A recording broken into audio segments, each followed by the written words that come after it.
Andrew?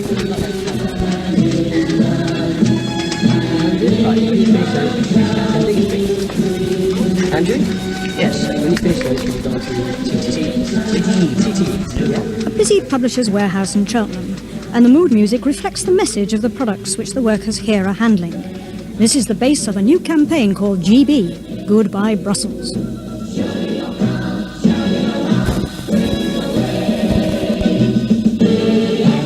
We do have what we call a Patriots Pack, which gives you stickers to put on your envelopes, badges to wear, postcards to send out, and even a sticker to put over the wretched stars of Brussels on your car number plate if you're unfortunate enough to have one.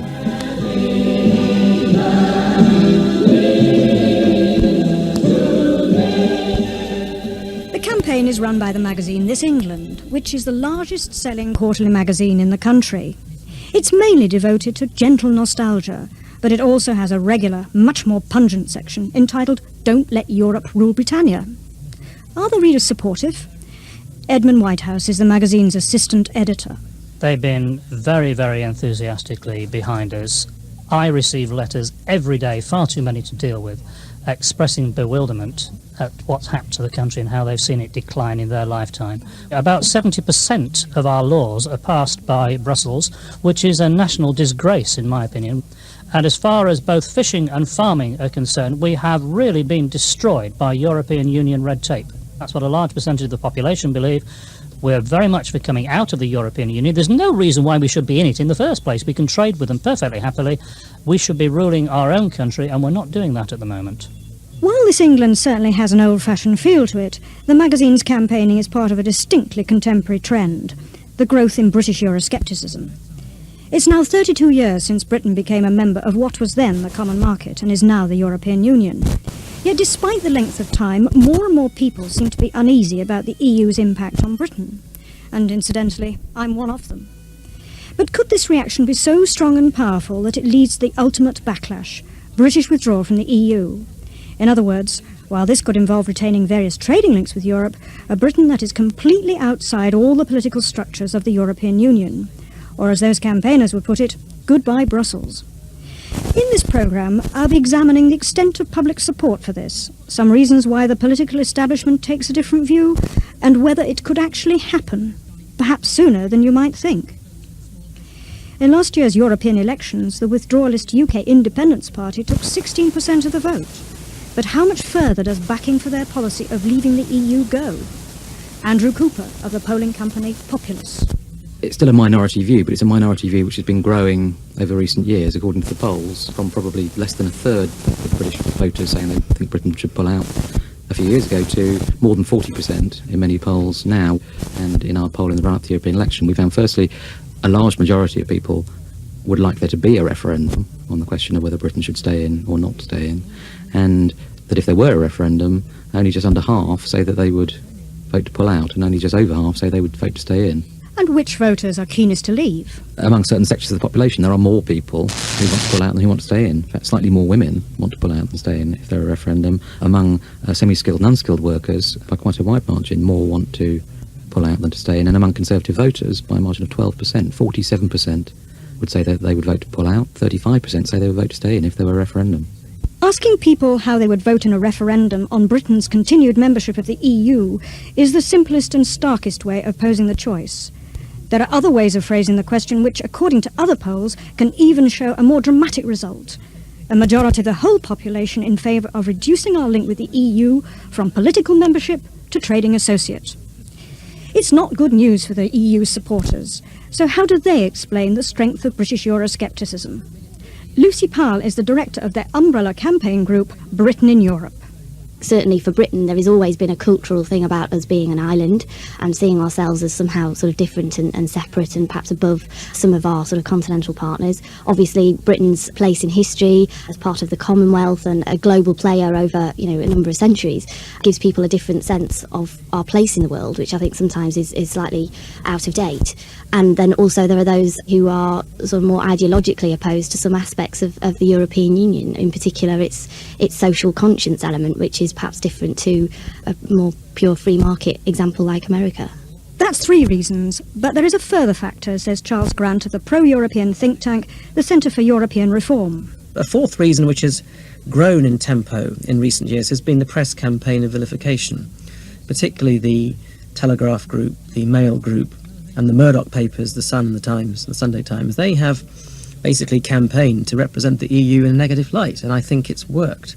And I think a lot of the things that these newspapers have said about the EU, both true and sometimes untrue and often exaggerated, have seeped into the British consciousness. And I think people believe all sorts of things about the EU now that are not true. And I think that explains partly why the British people have become very Eurosceptic in recent years.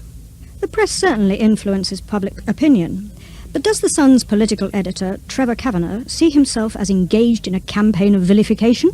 The Sun is not a knee-jerk xenophobic newspaper which tries to just campaign on emotional issues like the question of whether the Queen's head should be on the pound note or the euro coin.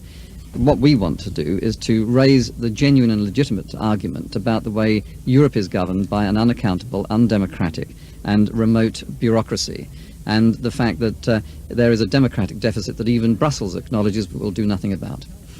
And I do think there is a strong and growing feeling, according to the opinion polls, for people who want to actually pull out altogether.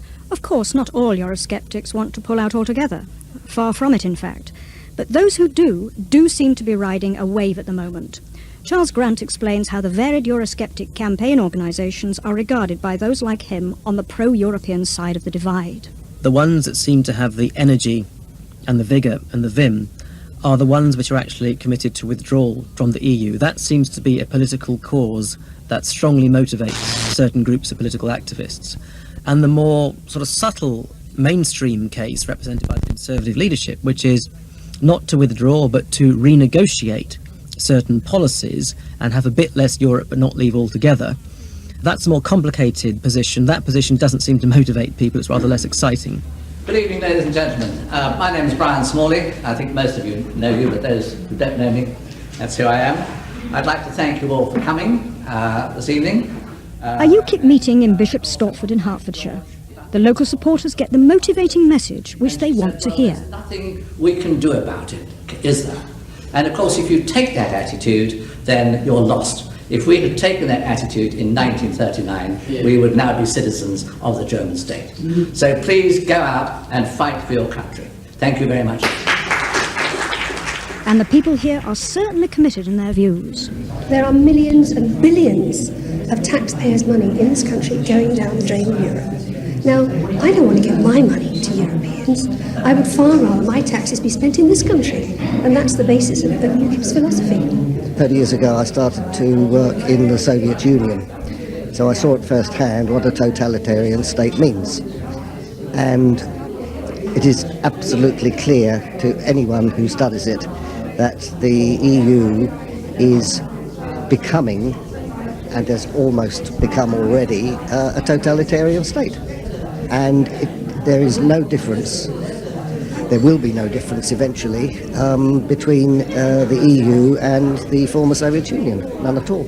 I believe very firmly that this country should be governed by the British rather than by unelected foreigners. I mean, I'm not anti-European any more than I'm anti the North Pole. It's merely EU membership which I find abhorrent, and that's a view shared by a growing proportion of the electorate. We love Europe, but we can't work with Europe, and that's basically what it's all about. Time will tell how we fare, but I believe Great Britain can look after itself quite well in the future.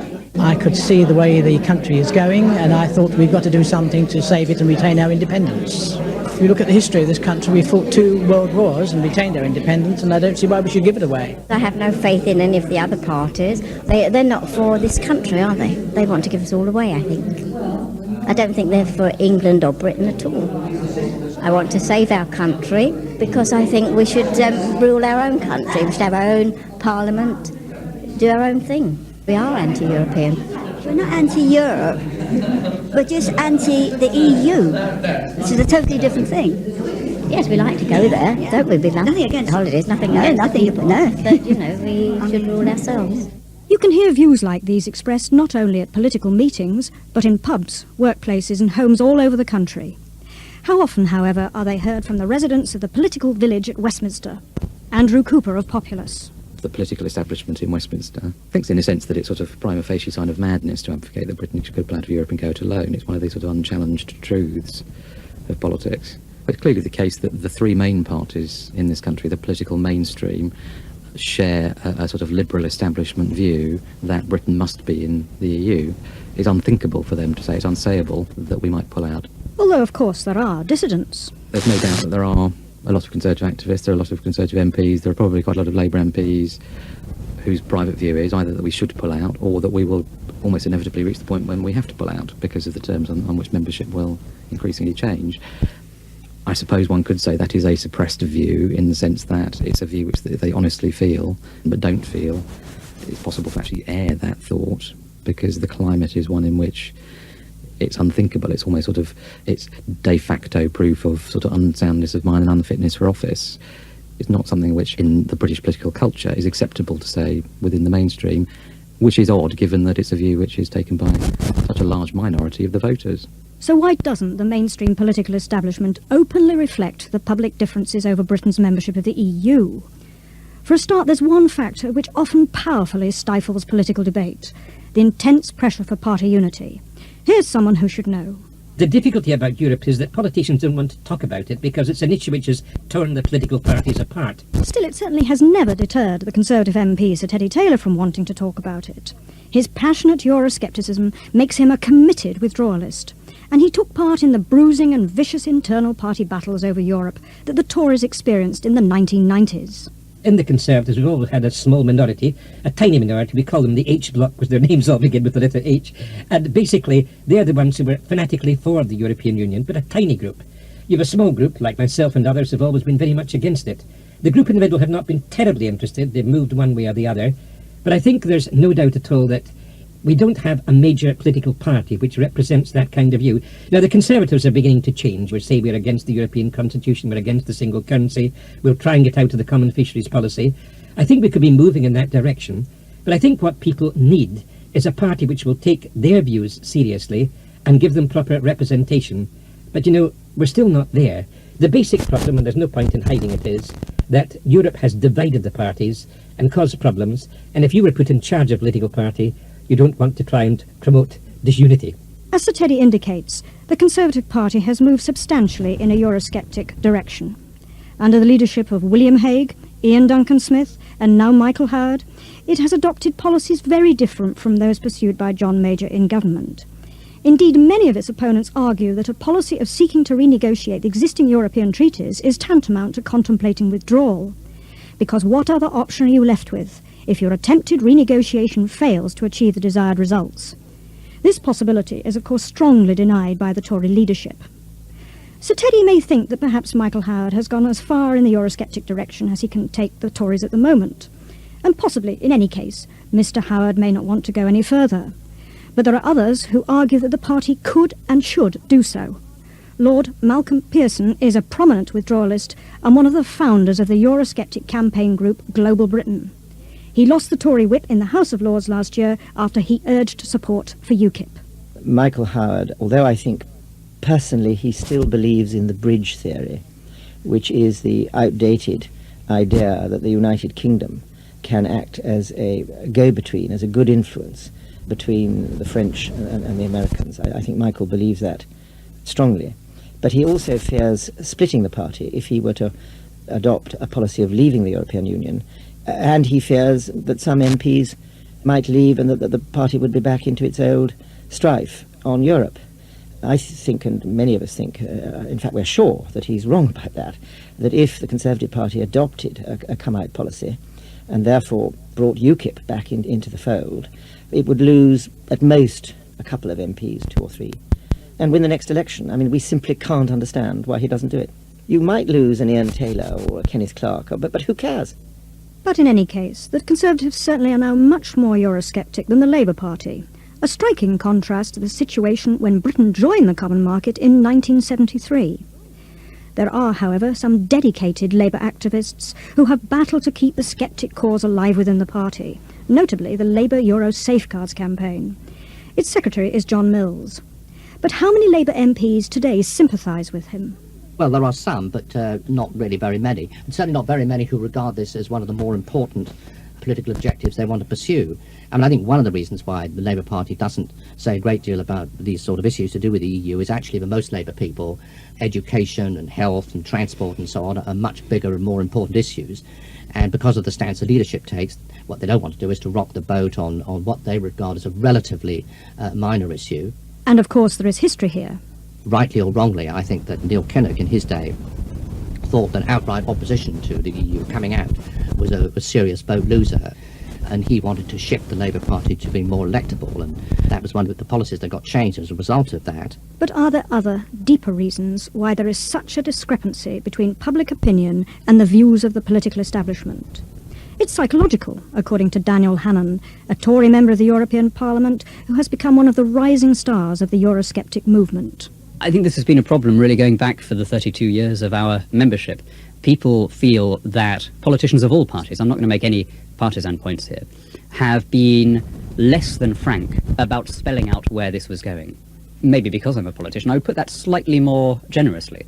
I would say that actually our entire political class has engaged in a certain amount of self-deception on this, because all of us, in all parties, we've all taken the line that if we got in there, argued from the inside, used our influence, then we could turn it around. While Daniel Hannan argues that British politicians have deceived themselves about their ability to change EU integrationism, for Lord Pearson, their motive is simpler.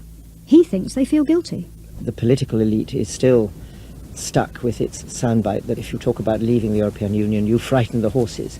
What the political elite means by that is that it is ashamed of having got us thus far into the clutches of the corrupt octopus in Brussels, and it therefore blames a non-existent fear in the British people to justify its continuing support of this disastrous enterprise. But could the political elite have another kind of problem with hardline Euroscepticism? That it regards it as redolent of a Little Englander form of xenophobia? It's a charge which some supporters of the European Union are keen to pin on their opponents. This may be genuine distaste, political tactics, or perhaps both. And have some Eurosceptics only got themselves to blame for this? Mark Glendenning represents the Democracy Movement, a leading non-party Eurosceptic organisation. There are two very broad strands to the Eurosceptic movement. The vast majority, what I would call mainstream Eurosceptics, which includes people in the Conservative Party, the Labour Party, some Liberal Democrats, Greens and others, are pragmatic and modernist Eurosceptics in that their objections to the EU project are founded on a concern about democracy, a belief that the European Union is somewhat out of date in the way it is structured, and that there are developments taking place in other parts of the world that mean we have to have a more internationalist and open mindset and be less Euro-fixated. But there then is another strand, which I call the music hall nationalists, who project a rather traditionalist and sentimentalist and also xenophobic approach. The English are best, so up with the English and down with the rest. It's not that they're wicked or naturally bad, it's knowing they're foreign that makes them so mad. For all the English are all that a nation should be, and the flower of the English. The Bruges Group is a British Eurosceptic think tank which sometimes invites politicians from other European countries to its events. A recent conference it held in London was addressed by a French member of the European Parliament. This was fine with most of the audience, but not everyone there, like Frank. I'm UKIP because I'm anti-Euro, and I'm listening to this French guy up here, and if it wouldn't upset everybody, I was going to ask to have the mic and just tell him the only good thing ever come out of France is the rugby team.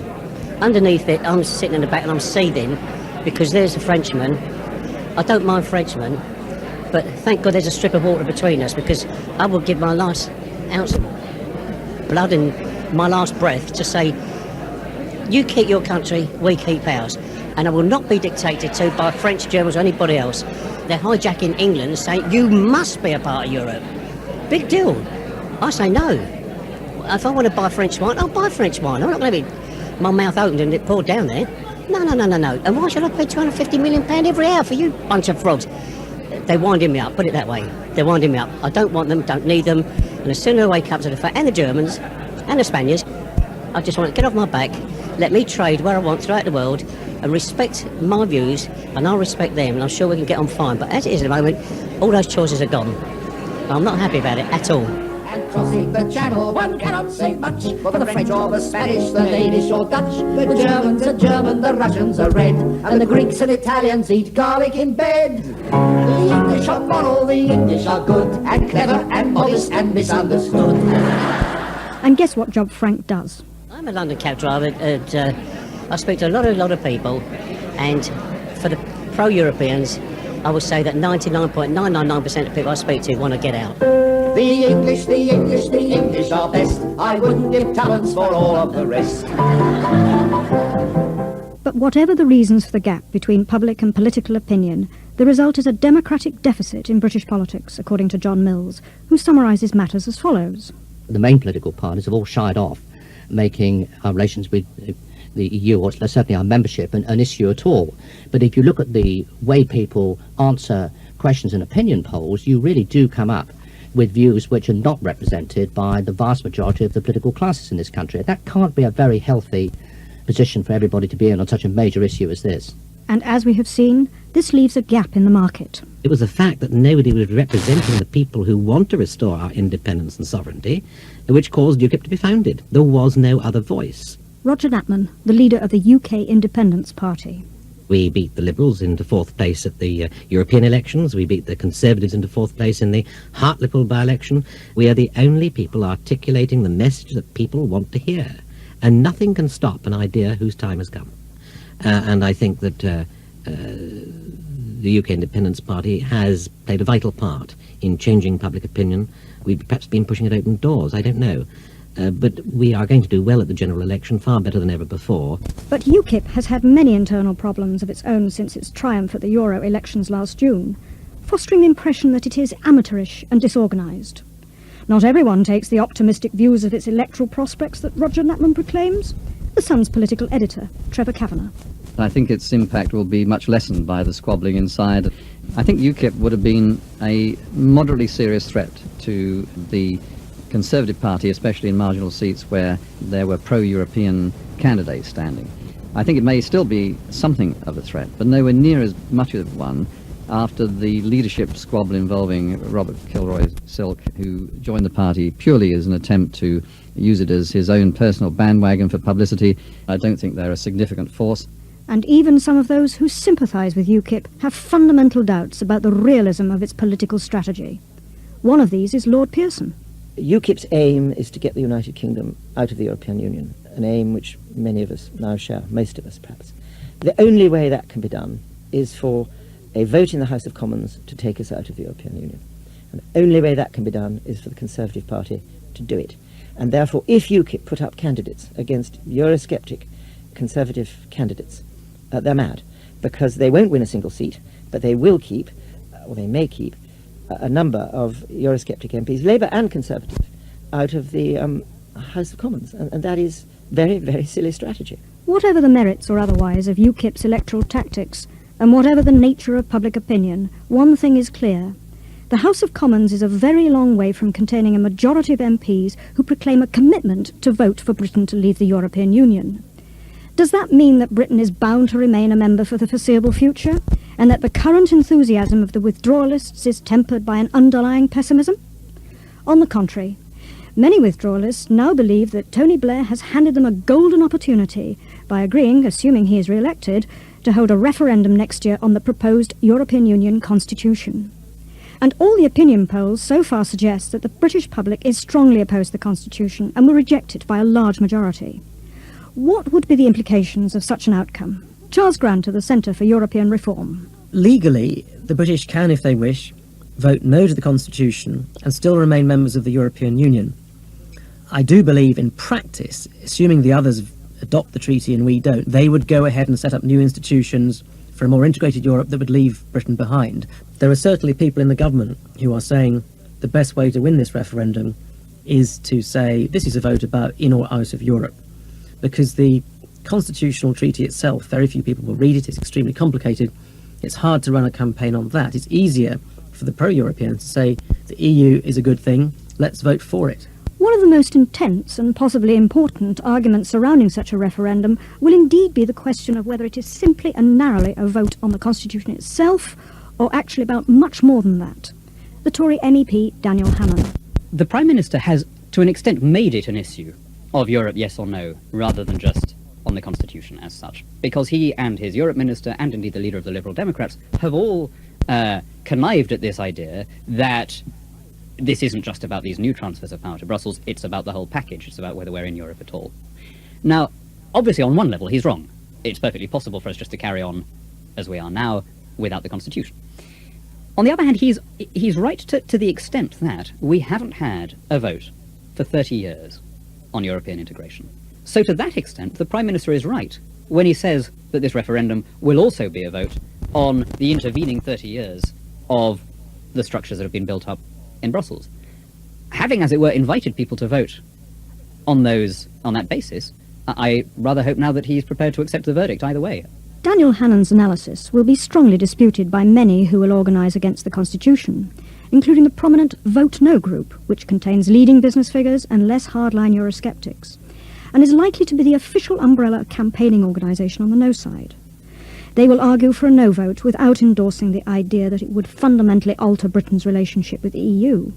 All this results in a strange tactical irony, uniting the withdrawalists and Tony Blair, as Charles Grant suggests. Some of the sceptics will share the aim of the government in presenting this as an in or out referendum, rather than the more complicated middle-of-the-road position, which may be to say, as some sceptics do, no to this constitutional treaty, but yes to the existing treaties. And the idea that there is a tactical identity of interest is recognised by Lord Pearson. Yes, I think there is, which is one reason why we will not be part of the no campaign, because the no campaign will be made up of largely, I would think, of people who do not want the Constitution, but who want to stay in the European Union. Blair is trying to frighten people by saying, if you vote against the Constitution, you will be voting to leave, and wouldn't that be terrible? The answer is it wouldn't be terrible. It would be immensely enriching and relieving and altogether a good thing. But there is that identity, which is why we will have to stay separate. Any ambiguity in what a no vote really means will be seized on by the pro-Constitution campaigners. Lucy Powell of Britain in Europe. If you look at those that are opposed to the Constitution, or constitutional treaties, I would prefer to say, there's a whole range of views there. From on the one hand, the sort of vote no lobby, who would claim to be largely pro-European but just don't like aspects of this new treaty, right through to those at the other end of the spectrum who would openly and quite passionately believe that a no vote in the forthcoming referendum is the first stage to our leaving the European Union, and that's what they want. And I think how all those different bodies come to reconcile their own positions when it comes to a referendum, and the public want a clear understanding of what a yes vote is and what a no vote is, will be a difficult issue for those people opposing the constitutional treaty. It's a prospect which worries some Eurosceptics who desperately wish to block the Constitution. One of these is Mark Glendenning from the Democracy Movement. People who have the ultimate objective of leaving the European Union, which I think is an intellectually respectable position to hold, need to understand that if we lose this referendum, then there is literally no possibility, certainly in my lifetime, of Britain ever leaving the European Union. I mean, this referendum, I think, will be of huge significance for both sides. And so winning that referendum is a necessary condition for possibly altering profoundly Britain's relationship with the European Union in some way, including the possibility of one day leaving the Union. But there is probably a minority strand within that section of the population that just in a rather self-indulgent way wants to emote publicly and give public expression rather to its desire to see Britain leave the European Union. And again, there are elements within the UK Independence Party that are going along for reasons best known to themselves with the government and saying, yes, this is a vote about whether we're in or out of the European Union, which it self-evidently isn't. Their leadership has been confirming or helping to bolster the government's strategy, which is utterly insane in relation to the actual objective of getting Britain out of the European Union. But his warning doesn't in the least worry UKIP's leader, Roger Natman. This is our first real chance, our best chance. I believe 70% of the nation want to get out and renegotiate friendship and free trade. I believe it's a referendum on continued membership. I believe the majority want to say no.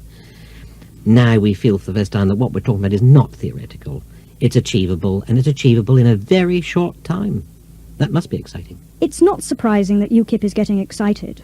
At the moment, Britain does seem poised to vote no to the Constitution. We may be the only country to do so, or perhaps with one or two others. For those who think that the majority of EU member states would then proceed anyway without us, the consequence may possibly be that we do end up leaving the political structures of the EU. Still, there could be one further twist that prevents this withdrawalist dream from becoming reality. What, just what, if France voted no first? The Sun's political editor, Trevor Kavanagh. If there was a no vote in France, then we'd have to start from scratch. There's no two ways about that. It would make a British referendum irrelevant. So on the assumption that they go ahead a year earlier than we're planning to do, they would have the referendum. If it was a no vote, there would be no need for anyone else to have a referendum because it wouldn't make any difference if everybody else said yes. And how would Lord Pearson react to this? I think if France votes no, it really does throw the whole thing back into the melting pot. And what I fear, if France votes no, is that we would be back into another intergovernmental conference, which would produce yet another treaty, amending the existing treaties, producing, but far more cunningly, the same effects of the present constitution. And all the Eurocrats and the political elite of Europe would claim that the people had won a great victory, and look, this was all entirely different, and this is all right, isn't it? And then that would be ratified in the same process by the governments signing up to it, the executive signing up to it, and Parliament becoming a rubber stamp, and the people being entirely excluded, which is what's been happening for the last 40 years. These people are in no hurry to achieve their European dream. They've taken 40 years to get where they are. They're quite happy to spend another 5 if necessary. So for him, would it be better if France voted yes? Yes, I think if France votes yes, I am marginally happier, because I think it gives us a chance to be more isolated by voting no, and by therefore negotiating our own position to leave, unencumbered by a new intergovernmental conference which confuses the whole future. Now this really raises an ironic possibility. France, which kept Britain out of the common market for several years before we originally joined, could become, if inadvertently by voting no, the force which ensures that we stay inside the European Union.